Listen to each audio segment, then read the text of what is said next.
So tonight I just wanted to, I've said a lot of things on social media about the value of them both amendment, and some of you are part of the reason I haven't really spent a lot of time on it at church is because half of you are in Oklahoma, so it does, like, you don't really have a say in it. But I wanted to go ahead tonight and talk about abortion and the value of them both amendment. Just straightforward, and because even if you're in Oklahoma, you know people in Kansas, and so you need talking points when it comes up and how to help them think through it as well, and just to think about abortion in general from a biblical perspective, not just our because most of the problem is not that we know that abortion is wrong, but how to fight against abortion and how to go about seeking its ending for the glory of God is a different subject than just knowing that abortion is murder. So just to start off with, I want to spend tonight just answering the question why Christians should vote against the value of them both amendment. And I know it's important for me to say this because the whole world seems to be contrary to what I'm saying. If you listen to Bot Radio, they're going to tell you the opposite of what I'm saying. Every Republican senator and representative, when it went through the Kansas House and Senate, every Republican voted for it, and every Democrat voted against it. Every pro-life organization known to man, and even some on Mars, are for it. So why should Christians be against it is what I want to address. And there are more reasons to be against it that I can cover, but I just want to cover three major reasons to be against it, and then I want to address some objections that people that have come up to me that will probably or have come up to you. So first, I just want to read what the amendment, and so this is an amendment to change our Constitution, to add to our Bill of Rights. And the title of the amendment is Regulation of Abortion. And I know that many of you have read it many times, but just for us to get started here tonight, let me read it to you. It says, because Kansans value both women and children, the Constitution of the state of Kansas does not require government funding of abortion and does not create a secure right to abortion. To the extent permitted by the Constitution of the United States, the people, through their elected state representatives and state senators, may pass laws regarding abortion, including but not limited to laws that account for circumstances of pregnancy resulting from rape or incest or circumstances of necessity to save the life of the mother. So that's the amendment.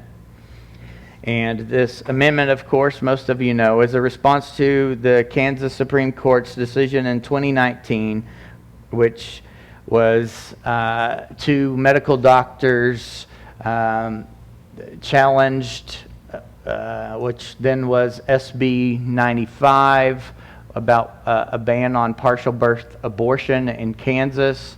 And the Supreme Court ruled that the doctors were correct, that it was a violation of women's rights to make this law, and they said that the Kansas Constitution provides the right for women to have abortions based on the phrase life, liberty, and the pursuit of happiness, that it interferes with the woman's life and their liberty and pursuit of happiness. So that is the Supreme Court ruling, which did not even really take into consideration whether the child in the womb was a life that had a right to life, liberty, and the pursuit of happiness.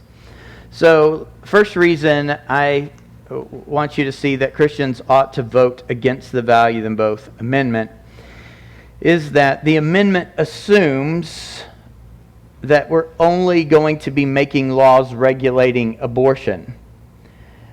That we're only going to be making laws regulating abortion. It even goes into list the areas in which we could make laws of regulating or regarding abortion to circumstances of pregnancy resulting from rape or incest or circumstances of necessity. So those who wrote this amendment or who influenced the way the amendment was written are only working for a pragmatic end or with a pragmatic mindset to regulate abortion. You can see that their goal is not to end abortion, and in fact, they say that their goal is not to end abortion.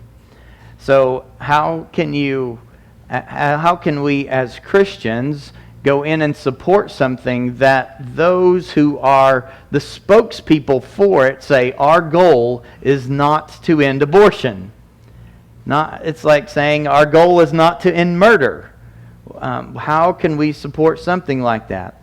Now I know that some people who are for the value them both amendment, there are many people, those who are for it are either in two categories.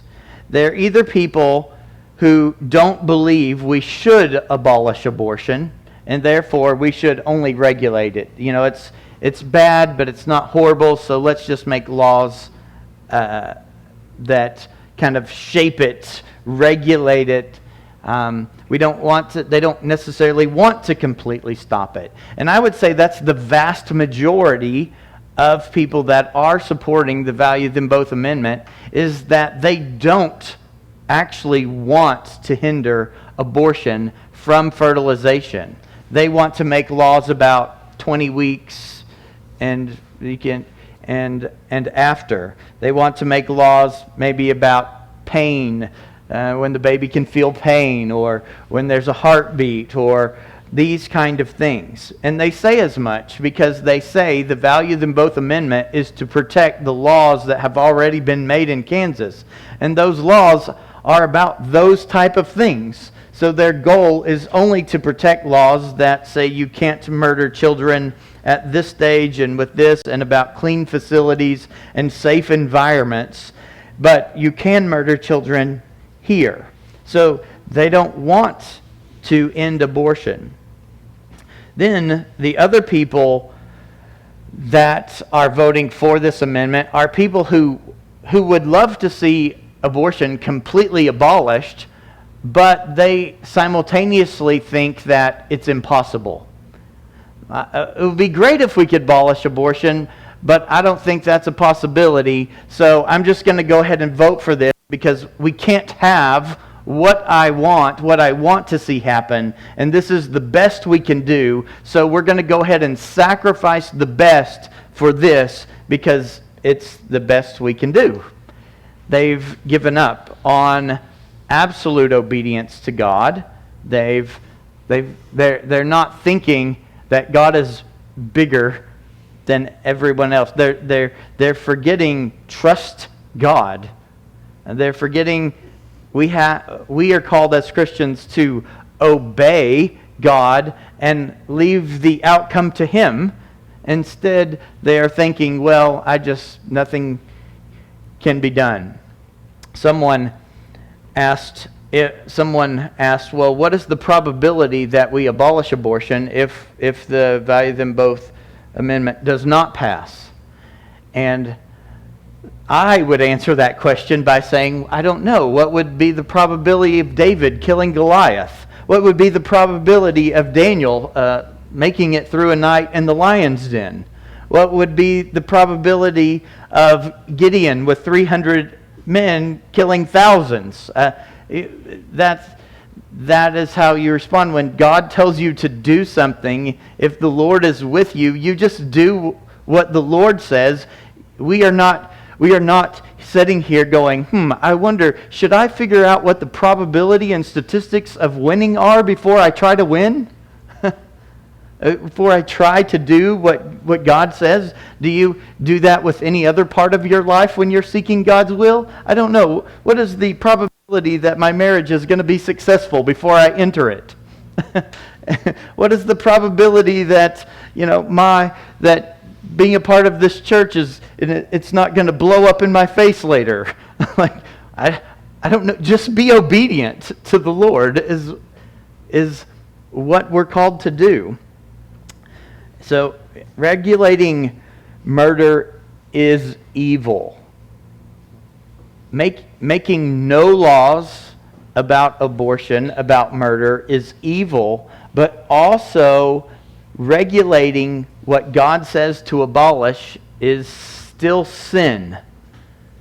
Partial obedience is still disobedience. Proverbs 20 verse 10 says, "Unequal weights and unequal measures are both alike an abomination to the Lord." What's he saying? He's saying if you make judgments out of balance, unequal weights, unequal measures, that is an abomination to the Lord.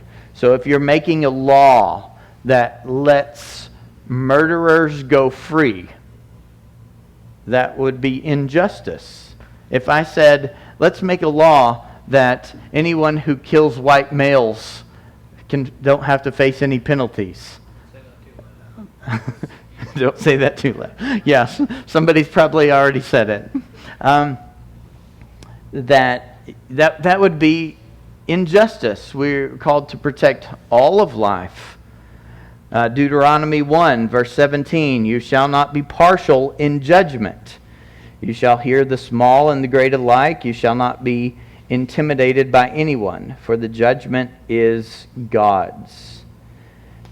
So, and it's showing partiality to, like the title of the amendment is "Value them both." It's like saying, I value the murderer as equally as I value the one who got murdered. Value them both. Does that make sense? It's that even the title of it suggests we are not for equal justice. We are not for doing what is righteous and biblical. Some people say, well, we might as well vote for this because it's, well, those who would say, let's vote for it because it's a step in the right direction. It's the best we can do.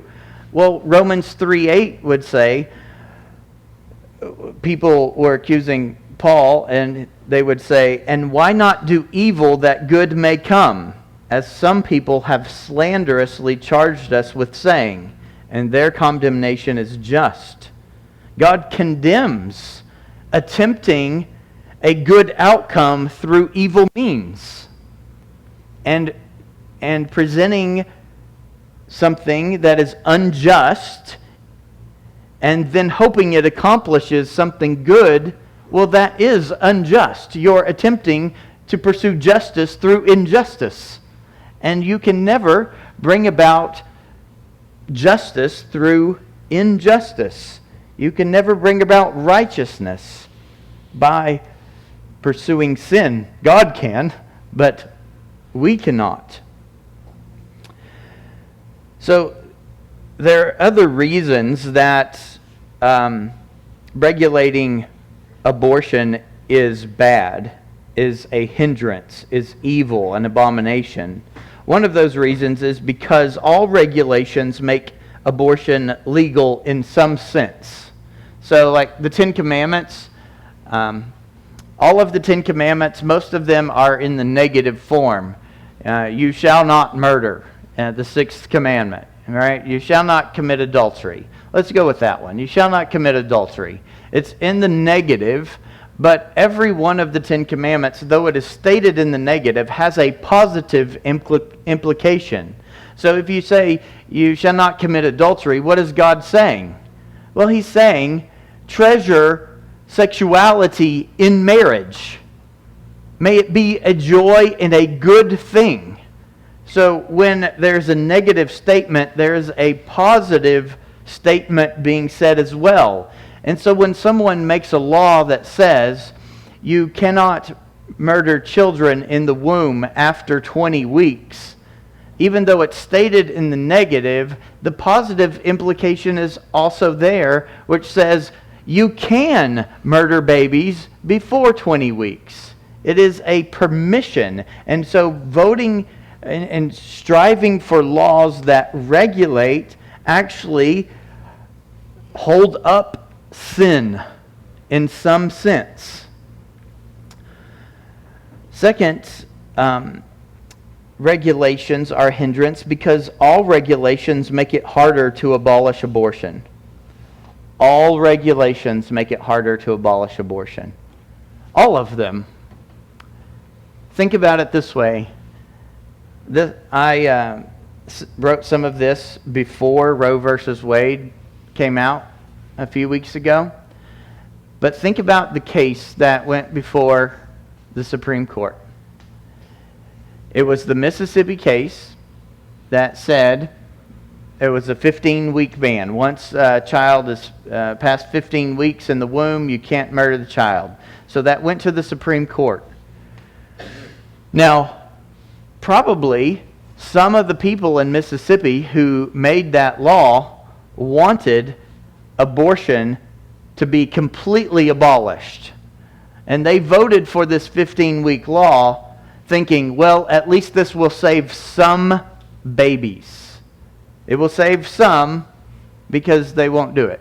I would, if you make a 15-week law, will it save some babies, or will it just instruct mothers that they need to kill their child before 15 weeks and they'll just do it earlier? That's one thought there. So will it actually work?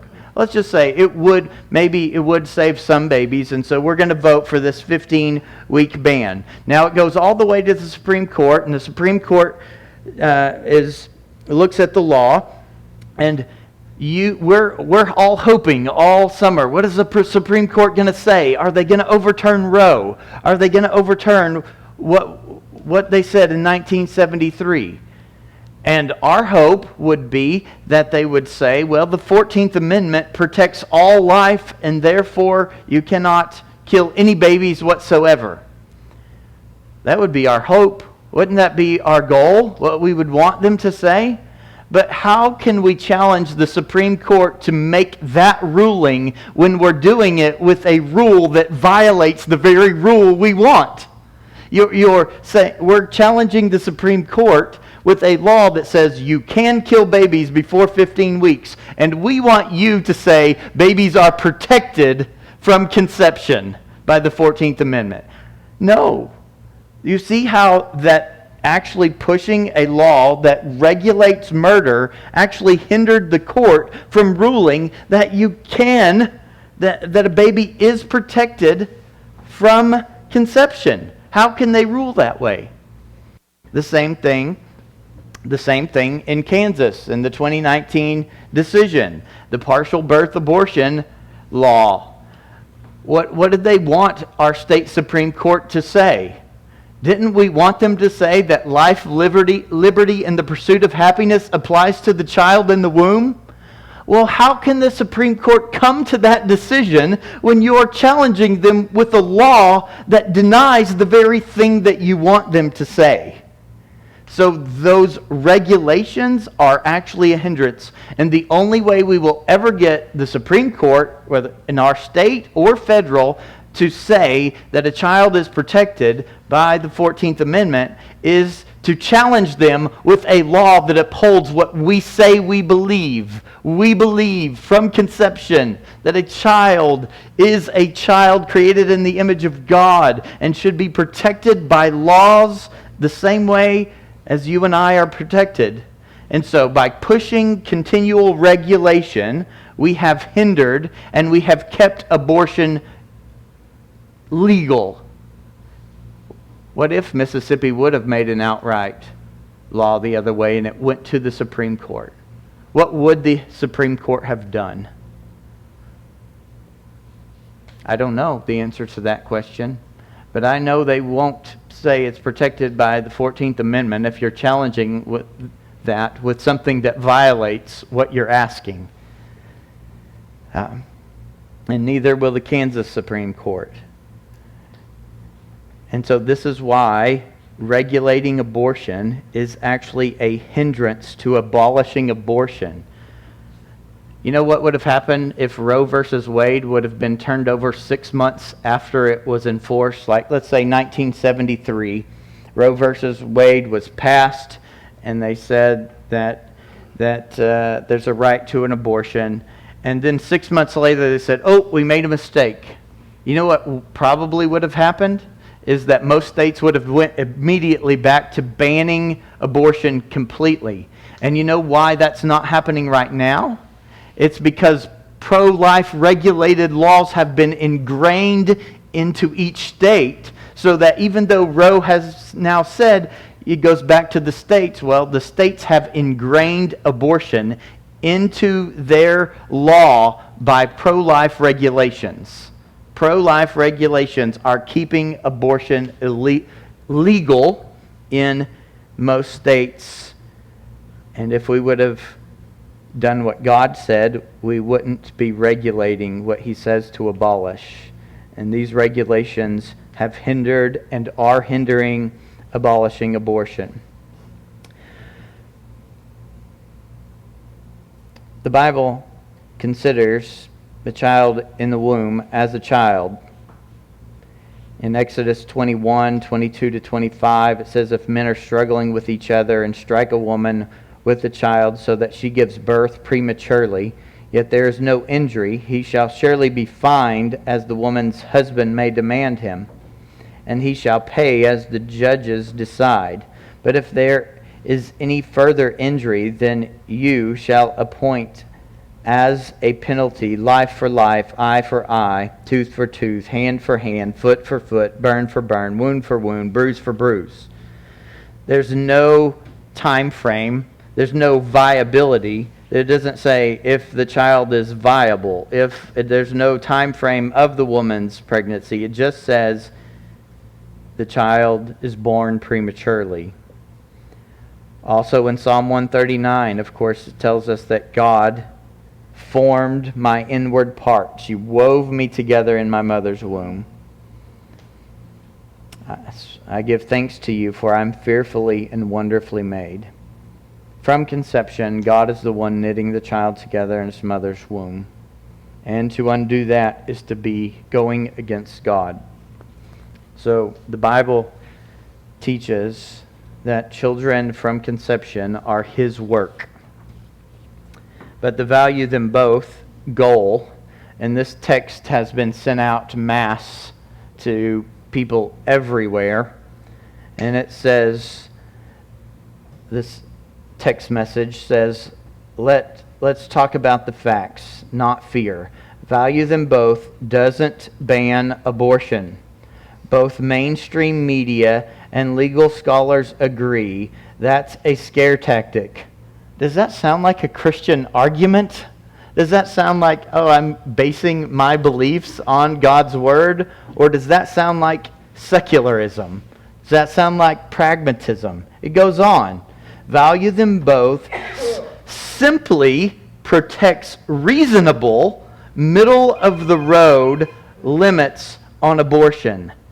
It protects reasonable, middle-of-the-road limits on abortion that have been in place for more than 15 years in Kansas. That's what they want to do. Middle of the road. I don't think the Bible has anything good to say about being in the middle of the road. Or what does reasonable mean? Protects reasonable limits. What is a reasonable limit to you? Well, apparently to them, it means regulating the life of a child. What's reasonable to God's Word is that we outlaw, ban intentional killing of children in the womb. So, another reason that Christians should not vote for the Value Them Both Amendment is that the amendment puts the right to abortion in our state constitution. Now, The amendment, as I read it a minute ago, clearly says that because Kansans value both women and children, the Constitution of Kansas does not require government funding of abortion and does not create or secure the right to abortion. Right? So the amendment itself says it doesn't secure the right, does not create or secure the right to an abortion.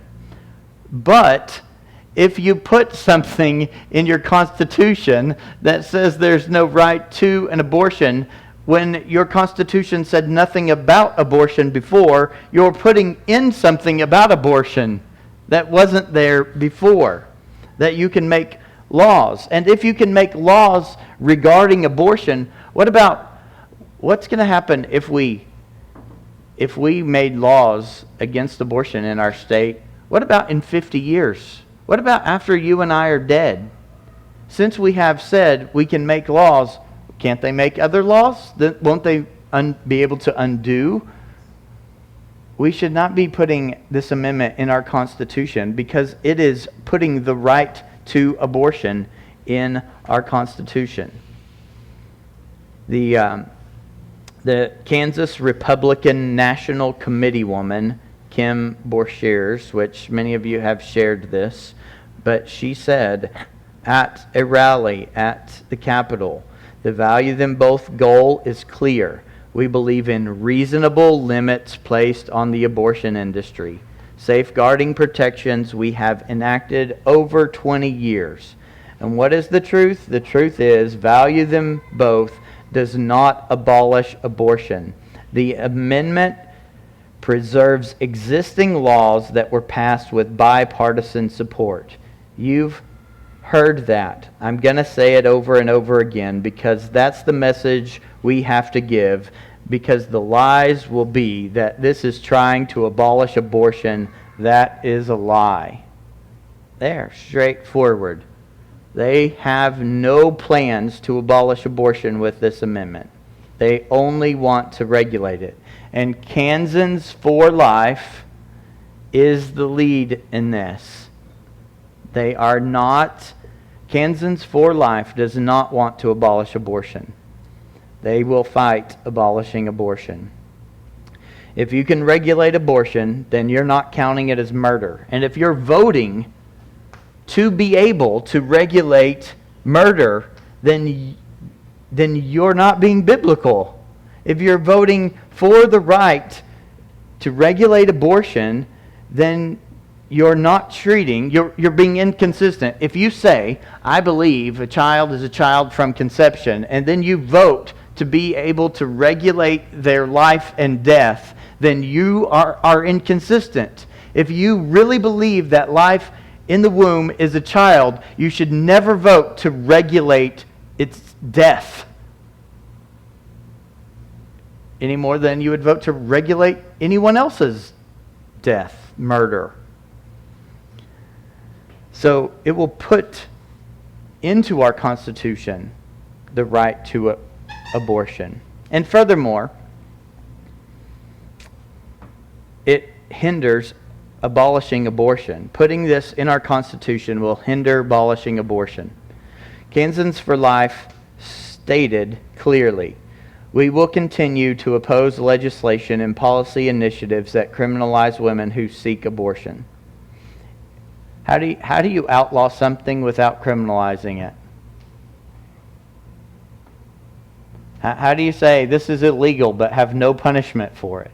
What good would it do for it to be illegal if there is no crime being held accountable for? And so this is what's going to happen. Kansans for Life is pushing this amendment. If this amendment passes and people think, well, I'll just try to abolish abortion afterward, the very people who voted for this amendment will be the ones fighting you to keep abortion legal. The same people you're going to say, oh, I want to be with them and vote for this amendment, they're going to fight you afterward when you try to abolish abortion.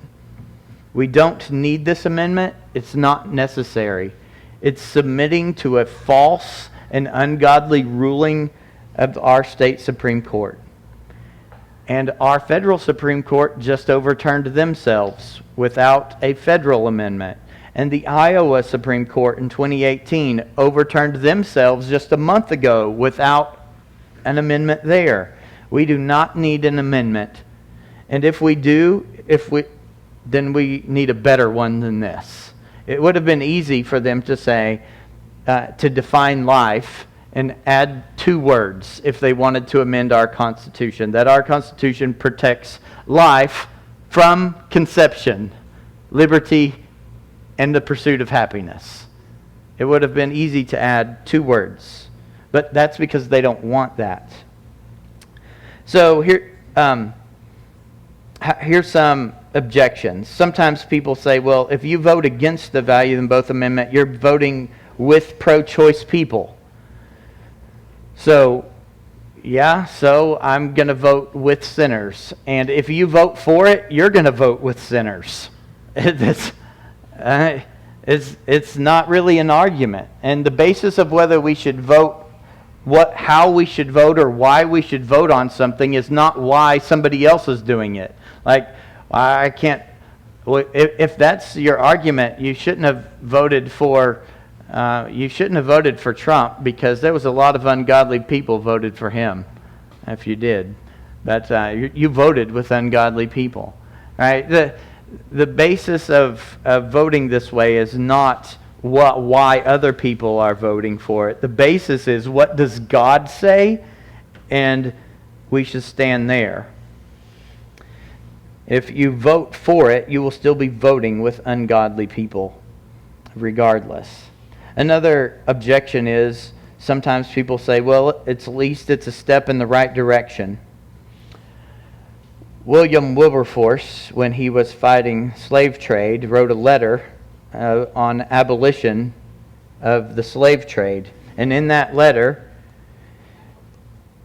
he said, the gradual abolitionist, meaning those who wanted to incrementally take steps in the right direction, he said, the gradual abolitionists have been, in fact, the only real stay of that system of wickedness and cruelty which we wish to abolish, though that assertion is unquestionably true, but it is trying beyond expression that they should be the real mainstayers of the slave trade. Saying that in today's language, what he said is, people who try to regulate slave trade are the ones who have perpetuated slave trade. The same thing is true today. Those who want to regulate abortion are the reason that abortion still exists in our country. If Christians would have said we must abolish abortion without exception or compromise immediately, it wouldn't have taken 50 years for the Supreme Court to overturn themselves. But because we constantly push regulations that challenge the Supreme Court, it took that long. That is God's judgment on God's people for acting and fighting for a godly goal with ungodly means. That's what William Wilberforce said, but also William Lloyd Garrison, who was part of the Anti-Slavery Society in America when we were trying to abolish slavery in America. He wrote on August 13th, 1831, he says, I urge immediate abolition as earnestly as we may. It will, alas, be gradual abolition in the end. We have never said that slavery would be overthrown by a single blow, but it ought to be that we shall always contend. Meaning, we know that if we say abortion needs to be abolished right now, that technically saying that isn't going to make it be abolished right now. We know that constantly putting pressure on them is going to make them have to take more and more and more steps. And standing back and applauding them for another good law is only going to make them feel satisfied and not any pressure to go any further. We must do what God says. The same American Anti-Slavery Society of 1832, which included William Lloyd Garrison, Frederick Douglass, Harriet Beecher Stowe, Harriet Tubman, John Greenleaf Whittier, and many others said in a combined statement, we regard as delusive, cruel, and dangerous any scheme of expatriation which pretends to aid, either directly or indirectly, in the emancipation of slaves, or to be a substitute for the immediate and total abolition of slavery. Harriet Tubman fought slavery with abolition, not with incremental laws. And they said they count those incremental laws as delusive, cruel, and dangerous. And that's what regulating abortion is. It is cruel and prolonging and not what God demands in His Word. Sometimes another argument people say to me is, we live in a fallen world and we'll just take what we can get. Well, we live in a fallen world is no reason to set aside complete obedience to God. Would you dismiss obedience to God, to what God said because in your estimation the probability of success was low? It is not our estimation of... If you won't obey God because you think it won't be successful, you have a faith problem. You are not trusting God. When it comes to abortion and faith, the only biblical answer is to seek its complete and total abolition without exception or compromise. That is the only biblical solution. And doing anything else is sinful. So, as Christians, not only should we... Some people are like, well, I'm confused about what the value them both bill does. And so I'm just not going to vote at all. Well, great. I mean, but you're missing. To vote in favor of being able to murder children is sin. To vote for the value them both amendment is sinful. We must vote against it to be righteous and uphold righteousness, and then seek to demand that our House and Senate pass a bill that completely abolishes abortion. Will they do it? I don't know. They won't do it if we don't try, that's for sure. And they won't. And if they don't do it when we demand it, we did what was right, and blood is on their hands, not ours. So, that is the view of God's Word and how we should think about abortion.